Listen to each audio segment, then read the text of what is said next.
বন্ধুরা, এই ময়লাগুলো হচ্ছে জনগণের জন্য একটা অভিশাপ। আপনারা রাস্তা থেকে ভালো করে লক্ষ্য করে দেখেন, এই দেখেন, এই যে এখানে রাশি রাশি ময়লা, এবং এই ময়লাগুলো কিন্তু প্রতিনিয়ত বাতাসে উঠছে। যেহেতু এখন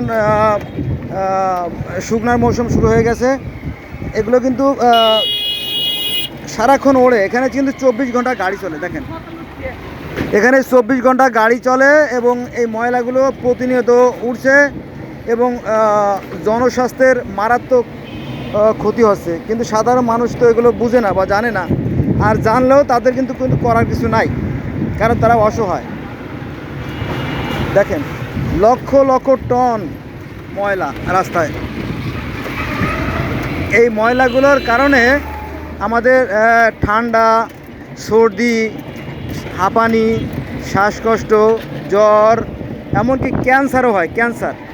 ক্যান্সার হয়, কারণ এই পলিগুলো আপনার ক্যান্সারের উপাদান বহন করে। শুধু এখানেই শেষ না, এখানে যারা সাধারণ মানুষ, যারা কুলি মজুর যারা আছে, এরা এখানে আপনার প্রস্রাব করে। এবং এই সমস্ত জায়গায় রাস্তার সাইডে এখানে যে নোংরা পানি আছে, এখানে তারা বিভিন্ন ধরনের যৌন রোগে আক্রান্ত হয়। হ্যাঁ, এটা প্রমাণিত সত্য, যদি আপনারা জানতেন বা দেখতেন।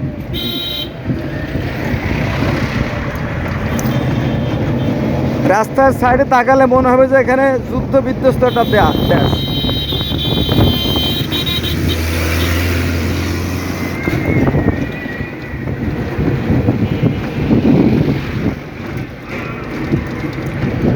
সারাক্ষণ ময়লা উঠছে আর কি। যেটা বলতেছিলাম যে এখানে মানে যত ধরনের রোগবালাই আছে সবই কিন্তু এখান থেকে সৃষ্টি হচ্ছে, কিন্তু এ ব্যাপারে কারো মাথা ব্যথা নাই।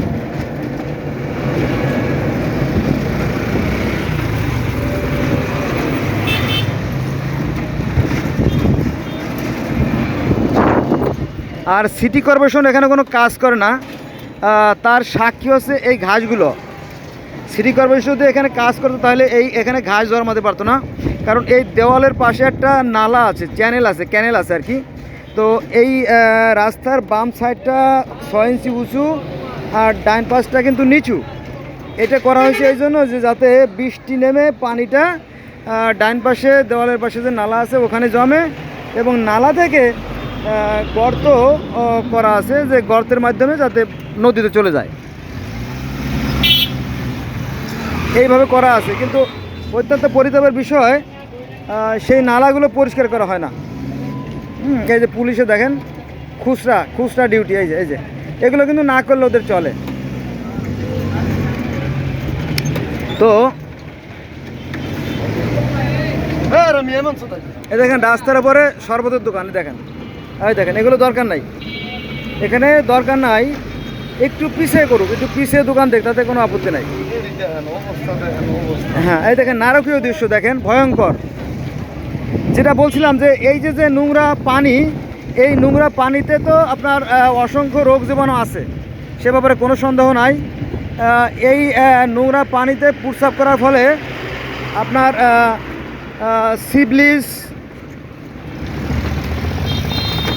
সিবলিস, gonorrhoea, herpes, chancroid, chlamydia, HIV, AIDS, hepatitis B, hepatitis C সহ যাবতীয় যৌন রোগে আক্রান্ত হয়। তারপরে এখানে আবার ডেঙ্গু মশাও তৈরি হয়। তারপরে এই যে জলাবদ্ধতা, দেওয়ালের পাশে যে নালাটা বন্ধ করে দেওয়া হয়েছে, এখানে জলাবদ্ধতা সৃষ্টি হয়ে আপনার রাস্তাগুলো ভেঙে ধ্বংস হয়ে যাচ্ছে। মোটামুটি বহু কারণ। আবার দেখেন ড্রামগুলো রাখে রাস্তা বন্ধ করে রাখছে। একটা গাড়ি যে ওই পথে যাবে, বা একজন মানুষ যাবে, বা একটা সাইকেল বা মোটরসাইকেল যাবে, সেই সুযোগটাও না। এখানে মাল দিয়ে রাস্তা বন্ধ করে রাখছে। তাহলে ঠিক আছে, তাহলে তোমরা মাল উঠানামা করো, আমরা রাস্তায় চলাচল বন্ধ করে দিই, ঠিক না? ঠিক না? আবার বাম পাশে দেখেন ভারী যানবাহন রেখে দিচ্ছে। দেখেন, মনে হচ্ছে তাদের বাবাদের জায়গা, শুধু এই গাড়ি না, এই গাড়ির পিছনে যে দোকানগুলো আছে, এই দোকানে আমি একবার গেছিলাম, তো ওদেরকে জিজ্ঞেস করলাম যে এগুলো তো সরকারি জায়গা, তো তোমরা এখানে কিভাবে কি সিস্টেমটা কি? বলে যে আমরা থানায় 1400 টাকা করে দিই। তখন বছর 5 আগের ঘটনা। এখন নিশ্চয়ই আরও বেশি ভাড়া হয়ে গেছে আর কি। এই দেখেন রাস্তার অর্ধেকের বেশি কিন্তু নোংরা।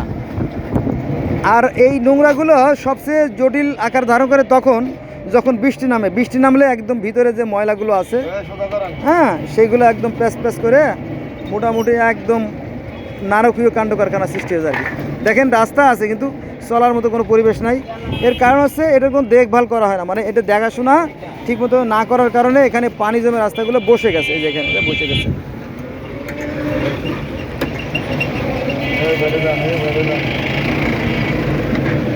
দেখেন কি নারকীয় দৃশ্য।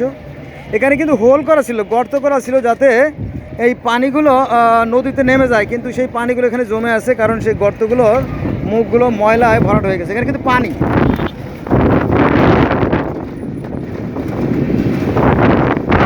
এই দেখেন ভালো করে লক্ষ্য করে দেখবেন যে এখানে যে গর্তগুলো আছে গর্তের মুখগুলো কিন্তু বন্ধ, পানি নামার কোনো পরিবেশ নাই। এই দেখেন এই যে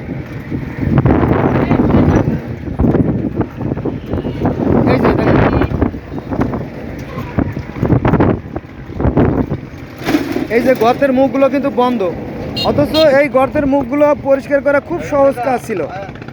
সামান্য কাদায় এই মুখগুলো বন্ধ আছে। দেখেন এই এই এই যে আমার হাত বরাবর ওই যে দেখা যাচ্ছে গর্ত। এই গর্তগুলো ইঞ্জিনিয়াররা করছে যাতে পানিটা নেমে যায়। আবার রাস্তার বাম সাইডে দেখেন ভালো, কারণ বাম সাইডটা একটু উঁচু, 6 ইঞ্চি উঁচু, আর ডান সাইডটা নিচু। দেখেন এই গর্তগুলো বন্ধ, দেখেন এই যে গর্তগুলো বন্ধ, এই যে গর্তের মুখগুলো বন্ধ, এই যে গর্তের মুখগুলো বন্ধ। সামান্য কিছু পরিচ্ছন্ন কর্মী দিয়ে যদি এই মাটিগুলো কোদাল দিয়ে একটা পিকআপে ভরে নিয়ে অন্য কোথাও নিয়ে ফেলে দেওয়া হয় তাহলে কিন্তু রাস্তাটা সুন্দর হয়ে যায়, কিন্তু সেই কাজটা করার মতো মানুষ নাই। কারণ সিটি কর্পোরেশনে দেখবেন যে শতকরা 90% চোর বাটপার। আর আপনারা তো জানেন যে একজন সুইপার, একজন ঝাড়ুদার, একজন ক্লিনার, একজন কেয়ারটেকার অথবা মালি, এই ধরনের ছোট ছোট নিম্ন শ্রেণীর যে পদগুলো আছে সেখানেও কিন্তু আপনার কত 6,000, 10 লাখ, 6 লাখ, 10 লাখ, 12 লাখ, 15 লাখ টাকা ঘুষ লাগে। এটার প্রমাণ হচ্ছে আমাদের প্রধানমন্ত্রী শেখ হাসিনা। উনি বলছে যে আমার বাড়ি যে পিয়ন সেও নাকি 400 কোটি টাকার মালিক। তাহলে পিয়ন যদি 400 কোটি টাকার মালিক হয় তাহলে ড্রাইভার নিশ্চয়ই 4-16 কোটি টাকার মালিক, তাই না? তো এই হলো আমাদের অবস্থা। শুধু এখানে শেষ না, বঙ্গবন্ধু একই কথা বলে গেছেন যে মানুষে পায় স্বর্ণের খনি, রূপার খনি, তামার খনি, আমি পাইছি চোরের খনি। হ্যাঁ, এজন্য আমাদের